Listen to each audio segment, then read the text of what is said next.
నమస్తే అండి. ఈరోజు మా ఇంట్లోకి స్వాగతం. ఈరోజు నేను మీతో 2 రాయలసీమ స్పెషల్ రెసిపీస్ షేర్ చేసుకోబోతున్నానండి. అవే తిరవాత అన్నము, తర్వాత అలసంద వడలు. రాయలసీమలో కనుమ పండుగ రోజు అందరూ కంపల్సరీగా చేసుకునే రెసిపీస్ అండి ఇవి. ఎలా చేయాలో ఫాస్ట్గా చూసేద్దాం.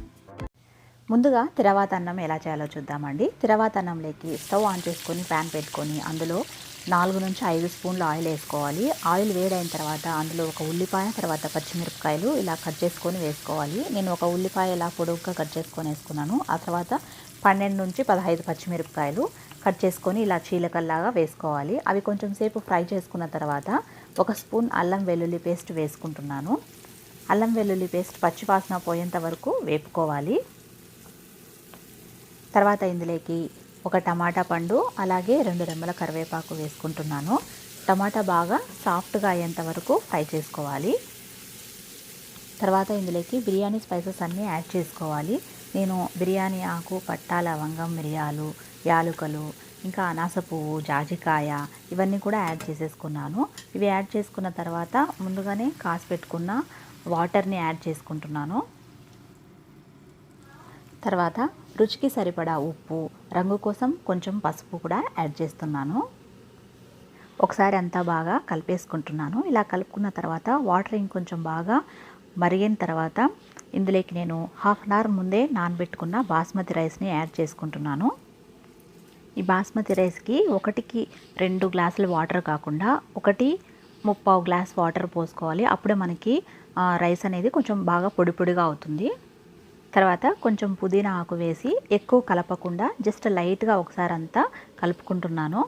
తర్వాత మూత పెట్టేసి రైస్ ఉడకనివ్వాలి. మధ్యలో ఎప్పుడైనా ఒకసారి మూత తీసి లైట్గా ఎక్కువ గరిటెతో కలపకుండా లైట్గా బాస్మతి రైస్ విరిగిపోకుండా కలుపుకోవాలి.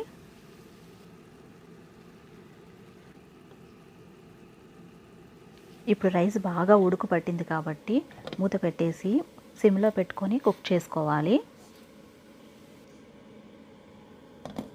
ఇంకొక 5 నిమిషాల తర్వాత చూడండి తిరవాత అన్నము రెడీ అయిపోయింది. బాగా పొడి పొడిగా, ముద్దగా కాకుండా చూడండి బాగా చక్కగా పొడి పొడిగా రెడీ అయిపోయింది. సింపుల్ రెసిపీ కదండి, చాలా టేస్టీ కూడా ఉంటుంది. ట్రై చేయండి మీరు కూడా ఖచ్చితంగా. ఈ తిరవాత అన్నం నేను చికెన్ కర్రీతో తినడం ఇష్టపడతాను, లేదంటే ఒట్టి రైతాతో తిన్నా చాలా బాగుంటుంది. ఇప్పుడు అలసంద వడల రెసిపీ చూద్దామండి. ఈ వడల కోసం అలసందలు కనీసము 8 అవర్స్ అన్నా నానాలండి. నేనైతే ప్రీవియస్ డే నైటే నానబెట్టేసుకున్నాను. తెల్లారేసరికల్లా చూడండి చక్కగా నానిపోయాయి. తర్వాత ఈ నానిన అలసందల్ని వడబుట్టలోకి పోసేసుకున్నాను. వాటర్ అన్నీ సపరేట్ అయిన తర్వాత కొన్ని అలసందలు తీసుకొని నేను మిక్సీ జార్లోకి వేసుకొని రుబ్బుకుంటున్నాను అనమాట. ఇక్కడ వాటర్ ఏమి యాడ్ చేసుకోకూడదు. మిక్సీ జార్లో వేసుకున్న తర్వాత పల్స్ మోడ్లో మిక్సీ పట్టుకోవాలి. చూడండి మరి మెత్తగా స్మూత్ పేస్ట్ లాగా చేయకూడదు, ఇలా బరకగానే మిక్సీ పట్టుకోవాలి. ఇదే విధంగా మిగతా అలసందలన్నీ కూడా మిక్సీలో రుబ్బేసుకున్నాను. తర్వాత ఒక పెద్ద ఉల్లిపాయ, 20 వరకు పచ్చిమిరపకాయలు, అలానే ఒక చిన్న ముక్క అల్లం వేసుకొని కచ్చాపచ్చాగా రుబ్బుకోవాలి పల్స్ మోడ్లో. ఈ వీడియోలో చూపిస్తున్నాను కదా అలా రుబ్బుకోవాలి, లేదంటే చిన్న చిన్న ముక్కలుగా అయినా కట్ చేసుకోవచ్చు. తర్వాత ఇందులోకి ఒక 2 రెమ్మలు కరివేపాకు వేసుకుంటున్నాను. అలానే ఒక గుప్పెడు కొత్తిమీరను సన్నగా తరిగి వేసేసుకుంటున్నాను. తర్వాత రుచికి సరిపడా ఉప్పు, రంగు కోసం కొంచెం పసుపు కూడా వేసుకుంటున్నాను. అంతా బాగా కలిపేసుకున్న తర్వాత నేను కాటన్ది కర్చీఫ్ తీసుకున్నాను. ఈ కర్చీఫ్ని నీళ్ళల్లో బాగా తడిపేసుకొని తర్వాత వాటర్ మొత్తం పిండేసేసుకొని చూడండి ఈ వడపిండిని ఒక చిన్న ముద్దలాగా తీసుకుంటున్నాను. తర్వాత అరచేతిలో కర్చీఫ్ పెట్టుకొని ఈ ఉండని కర్చీఫ్ మీద పెట్టేసుకొని నేను ఇక్కడ వీడియోలో చూపిస్తున్న విధంగా ఫింగర్స్ తోటి ఇలా తట్టుకోవాలి. తర్వాత మిడిల్లో హోల్ పెట్టుకుంటున్నాను. చూడండి ఈజీగా వచ్చేస్తుంది మనకి వడ, ఏమీ ఇరిగిపోకుండా చాలా ఈజీగా వచ్చేస్తుంది. తర్వాత వేడి వేడి ఆయిల్లో డీప్ ఫ్రై చేసుకోవడం అంతే. స్టవ్ మీడియం ఫ్లేమ్లో పెట్టుకొని వడల్ని కాల్చుకోవాలి. అలానే కర్చీఫ్ మీద వడలు తట్టుకునేటప్పుడు ఎవ్రీ టైము వాటర్తో ఒకసారి అలా తుడిచేసుకొని తర్వాత నెక్స్ట్ వడ తట్టుకోవాలి. ఒక సైడు ఎర్రగా కాకిన తర్వాత ఇంకొక సైడ్కి కూడా తిప్పుకొని 2 వైపులా బాగా మంచి రంగు వచ్చే వరకు ఫ్రై చేసుకున్న తర్వాత తీసుకొని ఒక టిష్యూ పేపర్ మీద వేసేసుకోవాలి.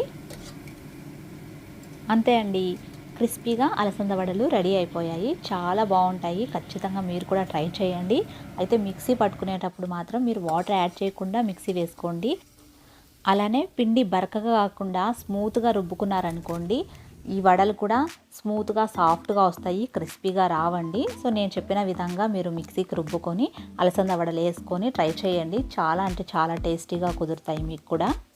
బయట బండి మీద అమ్మే టేస్టే ఉంటాయి సేమ్. అయితే మనకి ఇంట్లో చేసుకుంటాం కాబట్టి ఇంకా హెల్తీగా హైజీన్గా ఉంటాయి. ఖచ్చితంగా ట్రై చేయండి. అలానే మీకు ఈ రెసిపీస్ నచ్చినట్లయితే ప్లీజ్ లైక్ చేయండి. అలానే ఈరోజు మా ఇంట్లో ఛానల్ని సబ్స్క్రైబ్ చేసుకోండి. బెల్ ఐకాన్ని కూడా క్లిక్ చేయండి. నేను పెట్టే ప్రతి వీడియోస్ మీకు నోటిఫికేషన్ రూపంలో వస్తాయి. మిస్ కాకుండా చూసేయచ్చు. Thank you for watching.